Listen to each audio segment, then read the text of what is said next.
There was a video that went viral of a student had confronted the teacher for taking her cell phone, and she didn't want to give it back to her, so the student decides to start swinging on the teacher. The teacher did not put up with that, and she handled that student. Now, a lot of people that seen the video, including myself, I would say that the student got exactly what she was looking for, because she should not put her hands on the teacher.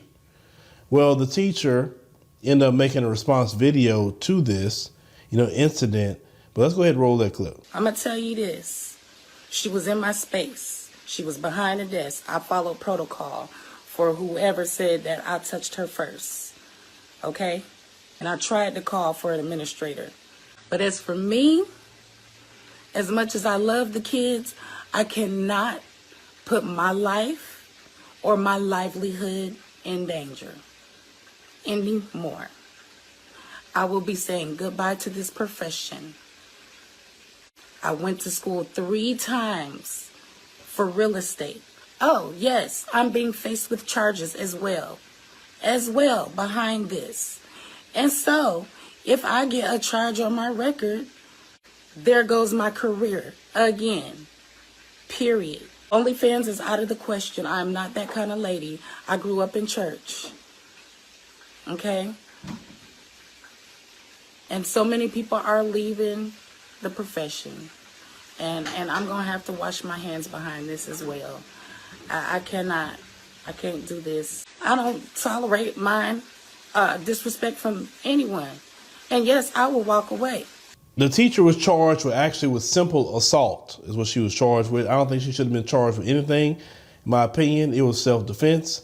That kid hit her first. She did not go and hit the child. Also, witnesses said that they told them to start recording because she's gonna go confront the teacher. You should not be putting your hands on any kind of adult in school. If that was my daughter and the teacher had done the same thing, I would have told my daughter, well, you got what you were looking for, and you're not getting that phone ever again, because I'm gonna shut it off today. Because how dare you go up there and put a hand on the teacher?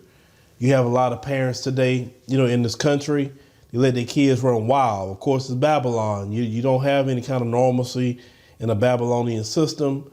You don't have, parents really running their house as they're supposed to, because that's wrong. You shouldn't be able to run your house because you are the parent. You're not their friend.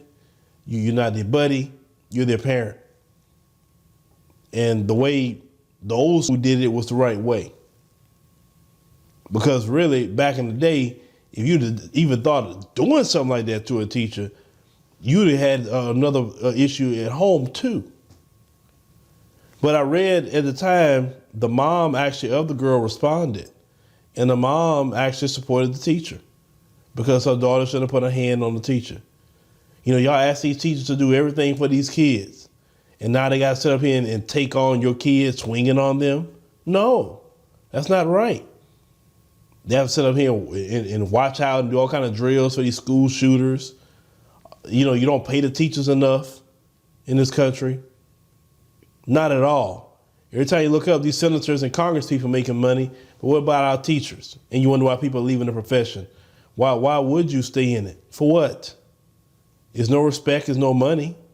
Who wants to get beat up on? And now this woman got a criminal charge, not because she started it, but because she was just basically defending herself. But let me know what y'all think about, this teacher. Shout out to this teacher. Like I said, this is completely wrong what would happen to her. She's the one being swung on. She defended herself, and she get a charge.